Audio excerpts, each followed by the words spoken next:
Hello everyone ချေရောပိုင်းလေးတော့ဒီလိုဖြစ်ပါတယ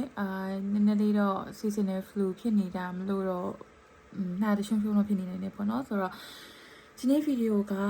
ခေါင်းစဉ်လေးထဲမှာရေးထားတဲ့အကြိုင်းပဲချေရောကတ်တွေဝယ်ထားပြီးသားလို့ရှိရင်ဘယ်လိုမျိုးထိနှိဆောက်ရှောက်ရမလဲဘယ်လိုမျိုးဝယ်ရမလဲဆိုတဲ့အကြောင်းပြပြပေးချင်လို့ဖြစ်ပါတယ်နည်းနည်းလေးတော့အတူချုံလေးပြပြပေးမယ်ပေါ့နော်ဆိုတော့Paradise တွေဝယ်မယ်ဆိုလို့ရှိရင်ပထမဆုံးအရေးကြီးဆုံးချက်ကကိုယ်နဲ့ကိုင်ရဲ့ကကိုရွေးပါဘယ်လိုမျိုးရွေးချယ်ရမလဲဘယ်လိုမျိုးရှာဖွေရမလဲလို့ပြောလို့ရှိရင်ကိုကကျတော့ရောင်းနေဆိုင်ဝယ်ဖြစ်စေဒါမှမဟုတ်ဘူးဆိုလို့ရှိရင်လည်းဒီ website တွေကပဲဖြစ်စေကြည့်မယ်ဆိုလို့ရှိရင်လူတွေမှာအဲ့ဒီ get feeling တစ်မျိုးရှိရပေါ့နော်အဲ့ဒါပါလဲဆိုတော့ဒီ get တွေ့လိုက်တဲ့နဲ့ဒါငါကပ်ပဲဆိုတော့အဲ့လိုခံစားချက်မျိုးတစ်ခုရှိပါတယ်နာမည်ကြီးရယ်ဆိုတော့ Chero ဆိုင်ကနေပြီးတော့မှ Chero ပစ္စည်းရောင်းနေစေ supply ဆိုင်ကနေပြီးတော့ဝယ်တော့မှမဟုတ်ဘူ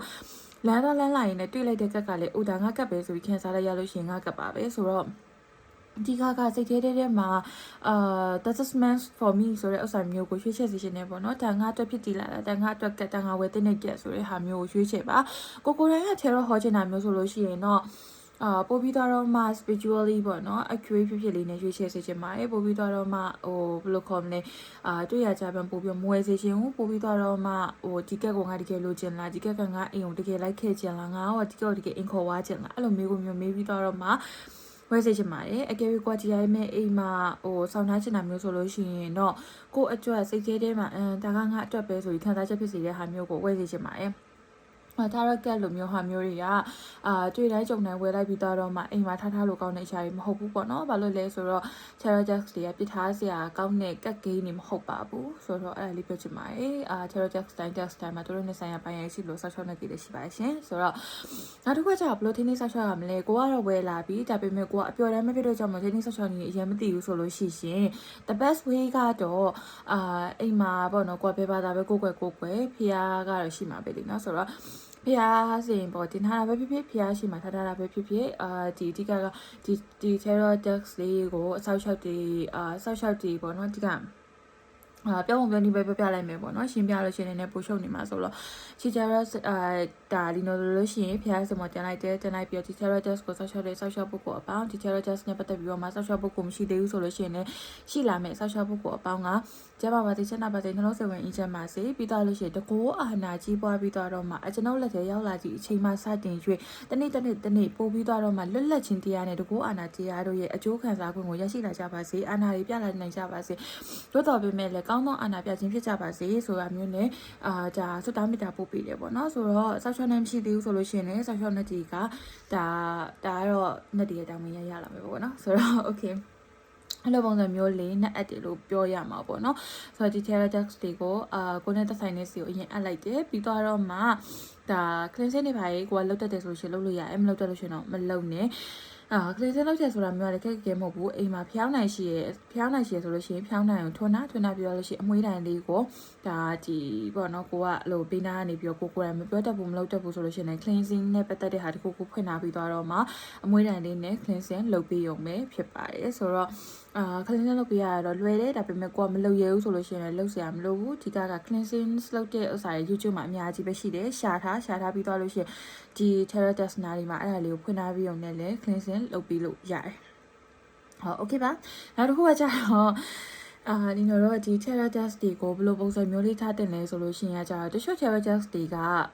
crystal တွေနဲ့နီးနားနေရတာမကြိုက်ဘူးလင်းတို့စီမှာအဲ့ Tarot decks တခုရှိ crystal နဲ့နီးလုံးဝမကြိုက်ဘူးနောက်တစ်ခုကကြတော့သူတို့ကိုချုံနှောင်ထားရင်လုံးဝမကြိုက်လီနိုရဲ့ Tarot decks တွေကလေလီနိုလိုမျိုးလူတွေလားမသိဘူးကွယ်သိလားဘယ်လိုလဲဆိုတော့ချုံနှောင်ထားလို့ရှိရင်မကြိုက်ဘူးဆိုတော့ချုံနှောင်မထားနဲ့သူတို့ကိုလက်ခွင့်ပေးရဆိုတဲ့အချိန်မှာလေဒီကက်တရားငါအပိုင်ဆိုတာမျိုးမဟုတ်ခဲနဲ့okay ဒီ Tarot decks တွေကငါရဲ့ငယ်ချင်းနေသူတို့နဲ့ငါနဲ့အတူတူအလုပ်တွေလုပ်နေကြတာသူတို့မှာဆောက်ရှောက်နေတည်ရှိတယ်ငါကဆောက်ရှောက်နေတည်နေအတူတူအလုပ်တွေလုပ်နေတာအဲ့လိုပုံစံမျိုးလေးသွားပြီပေါ့နော်ဆိုတော့သူတို့လက်ခွင့်တစ်ခုပေးလို့ရှိရင်သူတို့ရဲ့တကူအာနာတက်တာလေးနည်းနည်းပုံမြန်တယ်လို့လီနိုကတော့ခံစားရတယ်ပေါ့နော်ဆိုတော့